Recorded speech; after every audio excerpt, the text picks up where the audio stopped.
ทรงจำที่เคยมีก็เลือนรางเหมือนหมอกเมฆจางหายไปต่อหน้าเธอทุกทีแม้เราจะเอ่ยคำลาไปแล้ววันนี้กลับไม่เห็นแม้เงาความเศร้าในแววตาทุกสิ่งที่เธอเคยให้ฉันมาแท้จริงมันเป็นเพียงการแสดงเท่านั้นยิ่งรอยยิ้มเธอดูใสบริสุทธิ์มากเท่าไรฉันยิ่งหลงรักเธอเกินห้ามใจ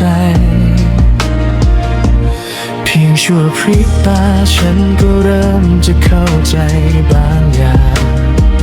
ถ้อยคำที่เอ่ยออกมานั้นไม่มีวันเป็นจริง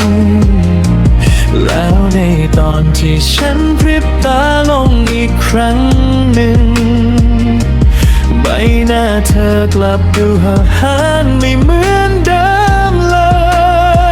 ยโลกของฉันเริ่มมีฝนโปรยลงมา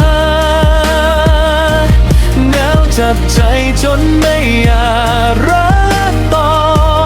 สักวันหนาวจับใจจนแม้ความเสียใจที่เคยซ่อนมันก็ชัดเจนขึ้นมาจนปวดร้าวหัวใจฉัน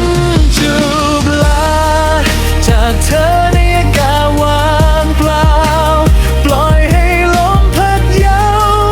ย้ายความอ่อนแอในใจฉัน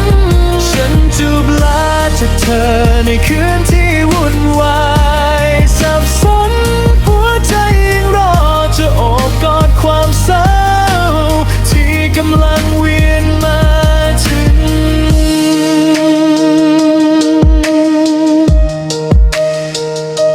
ความคิดถึงที่อยากมอบให้กับเธอโดยพลันก็เหมือนว่าวที่สายป่านมันขาดวินไม่อาจโบยบินเข้าไปในโลกของเธอได้เลยสักทวินไม่อาจทำให้ดวงตาเธออุ่นไอ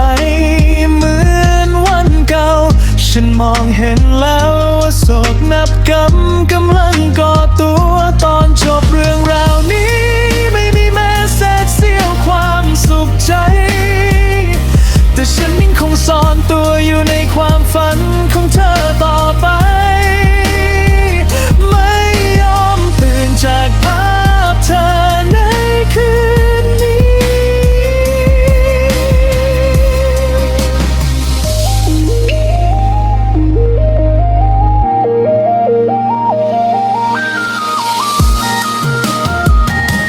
เพียงชั่วพริบตาฉันก็เริ่มจะเข้าใจบางอย่างถ้อยคำที่เอ่ยออกมานั้นไม่มีวันเป็นจริงแล้วในตอนที่ฉันพริบตาลงอีกครั้งหนึ่งใบหน้าเธอกลับดูเหินไม่เหมือนเดิมเลยโลกของฉันเริ่มมีฝนโปรยลงมาหนาวจับใจจนไม่อยาก